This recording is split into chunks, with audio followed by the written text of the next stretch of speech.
डालेंगे तो करीब 8 फुट का विग्रह, बहुत विशाल विग्रह था। तो इन गोस्वामी जी ने उन दिनों बाबा श्री रामदास जी महाराज कलकत्ता में विद्यमान थे।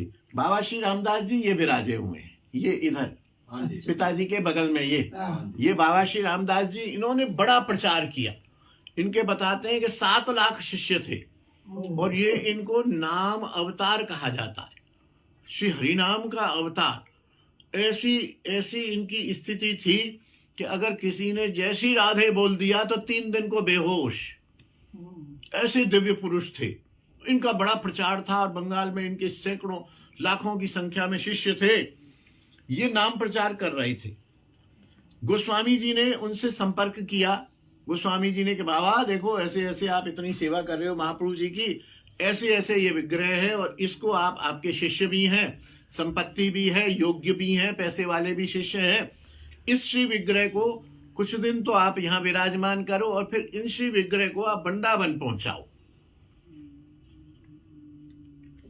और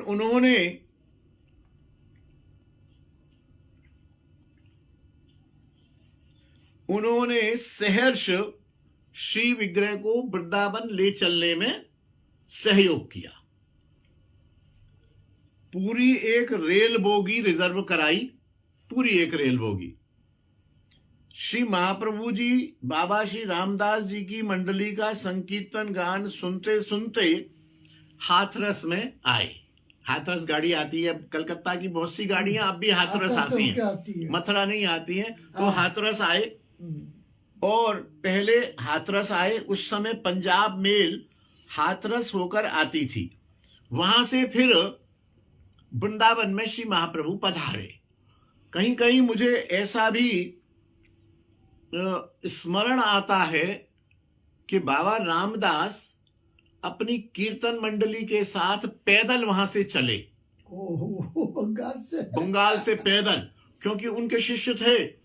तो जैसे मान लो जैसे आगरा से चले वृंदावन, तो आगरा वाले वृंदावन आ गए और वृंदावन से लौट गए, वृंदावन वाले फिर हाथरस गए, फिर हाथरस वाले आगे गए। ऐसे ग्रुप बना के पैदल चले और 40 दिन में कीर्तन करते हुए, रास्ते में रुकते हुए, भिक्षा करते हुए, माधुकरी करते हुए, ठाकुर की पूजा करते हुए वो लोग पैदल आए। और एक और संयोग बना कि जिस दिन वो आए उसी दिन साक्षात महाप्रभु जब विराजमान थे, वो उसी दिन वृंदावन पहुंचे थे। जिस दिन महाप्रभु आए थे उसी दिन ये महाप्रभु का श्री विग्रह यहाँ पर कार्तिक पूर्णिमा के दिन क्या दृष्टित हुआ। हाँ, ऐसे उन्होंने चले कि बोले जैसे 500 साल पहले महाप्रभु वृंदावन गए थे साक्षात, ये भी साक्षात महाप्रभु हैं। इनको भी हम ऐसे ले चलेंगे कि ठीक वृंदावन आगमन उत्सव पूर्णिमा के दिन महाप्रभु यहाँ वृंदावन में आए। बड़ा उत्सव हुआ और उस उत्सव की स्मृति में आज भी ये पूज्य बाबा रामदास जी के जो अनुचर हैं, अभी भी जो शिष्य के शिष्य जो भी हैं, प्रतिवर्ष आते हैं। 100-200 वैष्णव आते हैं और महाप्रभु जी का इनका मूर्ति तो नहीं जा सकती है, चित्रपट लेके पूरे वृंदावन की परिक्रमा लगाते हैं और अमादेर प्राण गोरा राय, अमादेर प्राण गोरा राय, अमादेर प्राण गोरा राय गाते गाते माइक से चलते चलते 4 बजे शोभा यात्रा शुरू होती है और लगभग 11 बजे जाके उस मंदिर पहुंचती है।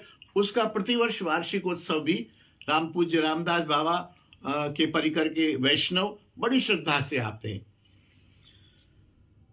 कुछ समय यह श्री विग्रह राधारमण मंदिर के सामने जो रास मंडल है, चबूतरा है, उसका अभी बहुत जीर्णोद्धार हुआ है। रास मंडल है, वहां पर कहीं विराजे बरामदे में।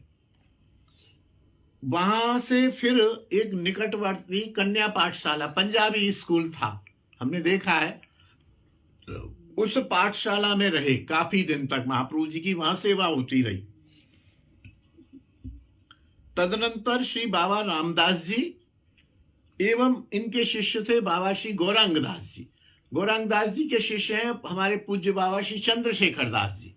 तो इन लोगों के, इन वैष्णवों की अर्थ सहायता से, आर्थिक सहायता से, वैष्णवों से, जजमानों से, सेठ साहूकारों से धन आदि एकत्र हुआ और गोपीनाथ बाजार में जो इस समय मंदिर है, सन 1940, अभी 2025 है तो समझिए 85 वर्ष हो 85 साल हो गए। 85 साल हो गए यह मंदिर बना। और इसमें पूज्य श्री गोस्वामी जी विश्वम्भर जी के तत्वावधान में यह मंदिर बना। उनके वंशज मैंने बताया 2 पुत्र, श्री पद्मनाभ जी, श्री पद्मलोचन जी, इस मंदिर की सर्व व्यवस्था करते चले आ रहे हैं। श्री गौरांग जयंती पर महाअभिषेक महोत्सव होता है। कार्तिक पूर्णिमा पे श्री वृंदावन महाप्रभु का वृंदावन आगमनोत्सव जो होता है वे बड़े समारोह से मनाया जाता है। आज भी इन उत्सवों में पूज्य रामदास बाबा, श्री गौरांगदास बाबा के असंख्य शिष्य यहाँ पधारते हैं। विराट नगर शोभा यात्रा में उनका नृत्य गान पूर्वक संकीर्तन सारे वृंदावन को रस विभोर कर देता है। गूगल पर भी, नेट पर हम यदि बड़े महाप्रभु जी वृंदावन डालेंगे तो दर्शन हो जाएंगे, या अमीय निमाई गौरांग महाप्रभु डालेंगे तो दर्शन हो जाएंगे। बहुत ही सुंदर